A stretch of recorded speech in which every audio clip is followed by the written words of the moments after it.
De volta com o Jogo do Poder, hoje com o líder do PMDB na Câmara dos Deputados, deputado Leonardo Pisciani, contando com a presença do jornalista Walter Diogo. Deputado Leonardo Pisciani, voltando à reforma da Previdência, o senhor acha que há clima para prosperar a ideia da reforma da Previdência? Porque os temas que o presidente Dilma lançou no Congresso, eles têm divergências por razões opostas. A CPMF, digamos, a oposição é contra. A reforma da Previdência, a base da presidente Dilma é contra. Ou seja, são dois temas que dividem as posições por razões distintas. É um ano difícil. Mas eu acho que primeiro a gente precisa saber de que reforma da Previdência nós estamos falando. Não há um projeto ainda enviado, né? A tese, a maioria concorda de que a Previdência, no ritmo que ela vai, ela é um problema hoje e tem se tornado um problema de possibilidade de governar, tanto da União quanto, sobretudo, dos entes, de estados e municípios. Então, todo mundo é a favor de se criar um mecanismo de reforma. Agora, mexer aonde? Em que ponto da Previdência? Direito de quem? Por isso é que precisa, e também não é algo que tenha efeito imediato, ele tem um efeito mais a médio e longo prazo. Sim. Por quê? Porque, evidentemente, o que é direito adquirido é direito adquirido. Certo. Você não pode suprimir quem já está usufruindo do sistema, né, do sistema previdenciário. Existe quem já está ali contribuindo, tem a expectativa do direito. Aí tem que se fazer uma regra de transição. E tem que criar um marco zero, né, o daqui para frente. Quem vai entrar a partir deste momento, regime previdenciário, entra sob um novo contrato, um novo regime. Eu acho que tem que ser. A tese é esta. Agora temos que traduzir isso numa proposta prática, num texto prático de lei, que eu acredito, segundo o que foi conversado na última reunião de coordenação dos líderes da base com o governo, que deve ser enviado ao Congresso nos próximos 60 dias. Até que ponto esse calvário explícito do presidente da Câmara, que está aí, digamos, caminhando talvez para ser retirado talvez da presidência? Há uma informação que circulou, inclusive, o colunista Kennedy Alencar publicou ontem, dando conta de que há uma indicação de que o Supremo vai afastá-lo da presidência da Câmara, ele manteria o mandato, mas perderia a presidência, até porque a excessiva manipulação regimental que impede que prospere a apuração da denúncia que há contra ele no Conselho de Ética, se no primeiro momento o favorece, analisada a distância no Supremo, fica evidente que ele talvez use o cargo para impedir o processo de apuração da denúncia que há contra ele dentro da casa. Ou seja, esse imbróglio que envolve o presidente da casa, até que ponto impede a retomada dos trabalhos, a retomada dos trilhos para que a casa volte a se mostrar operosa e eficiente na produção legislativa? Ricardo, quais são os prazos desse processo? Não, na verdade... eu pergunto para ele. Quais são os prazos desse afastamento?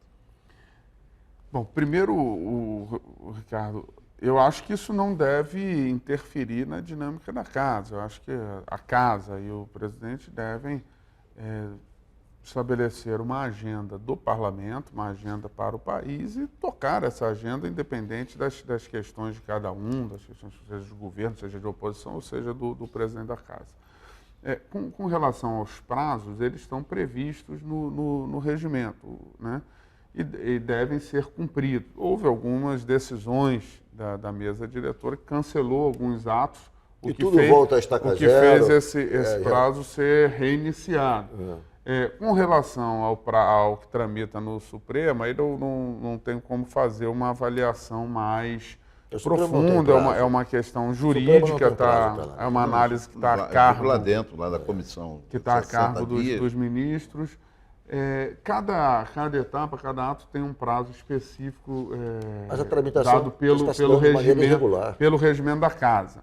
O que tem ocorrido é decisões da mesa diretora que anularam alguns atos do Conselho de Ética, fazendo regredir esse prazo, reiniciar esse prazo que começou, o Conselho reiniciou os trabalhos essa semana, o relator releu o seu parecer, houve um pedido de vistas que é regimental por 2 sessões. O deputado pode pedir vistas por um prazo de 2 sessões, após o que a matéria retorna para a deliberação, para a pauta de deliberação. Voltando à questão do impeachment, na verdade o entendimento que se tem agora é que o impeachment perdeu um pouco força, até por conta da decisão do Supremo, que disse que o rito estabelecido... Não houve uma grande mobilização na sociedade. Também, e o rito estabelecido pelo deputado Eduardo Cunha foi absolutamente condenado pelo Supremo, tem que ter eleição aberta e tal. Agora, o senhor vai indicar os membros da comissão do impeachment. E uma das razões,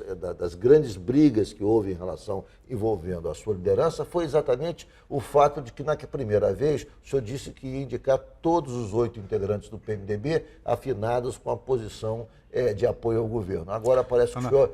Na verdade, meus opositores é que disseram que eu indiquei 8 foram seus opositores afinados com o governo. Eu indiquei alguns deputados com posição contrária ao impeachment, mas indiquei muitos deputados independentes. E agora, na verdade, nós temos que fazer a indicação novamente, o processo vai ser retomado. E qual é, digamos, o seu sentimento e a sua intenção? Ricardo, há uma divisão dentro da bancada de pensamentos. O que eu vejo? Há uma parcela muito favorável ao impeachment. Mas é minoritária? É minoritária.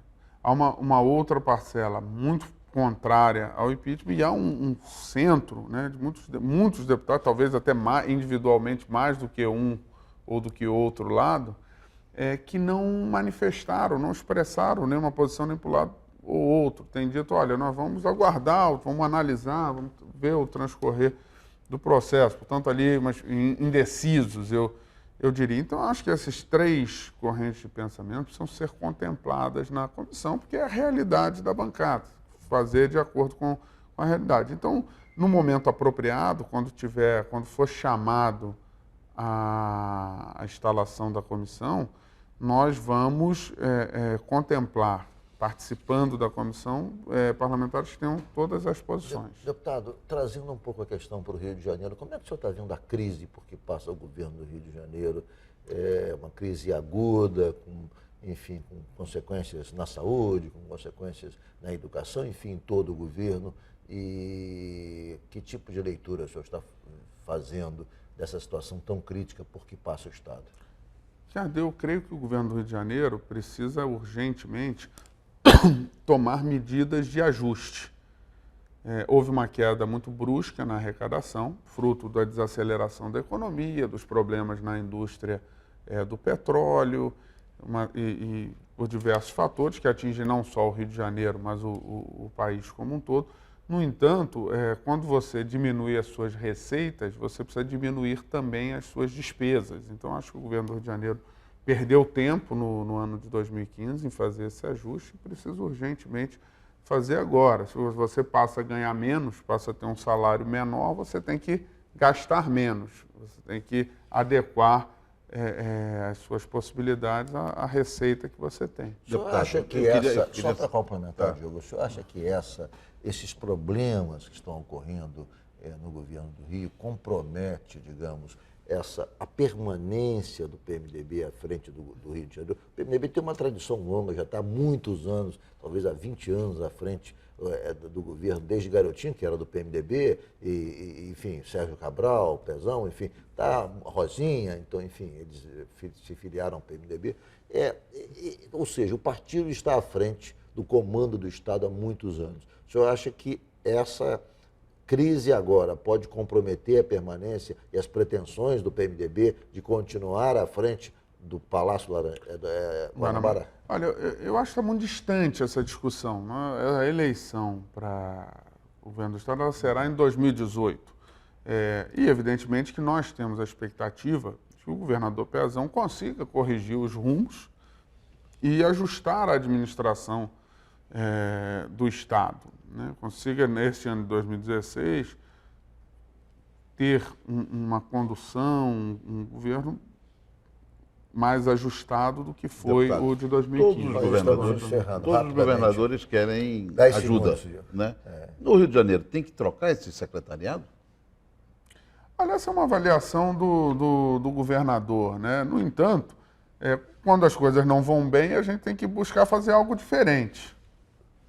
Deputado, muito obrigado pela entrevista. Ricardo. Foi um prazer recebê-lo aqui no Jogo do Poder. Muito obrigado por ter vindo mais uma vez. Obrigado. Diogo, muito obrigado por ter comparecido também ao Jogo do Foi Poder. Um prazer. E obrigado a você que nos acompanhou de casa. O Jogo do Poder volta no próximo domingo, às 11h15. Muito obrigado pela sua audiência e até lá.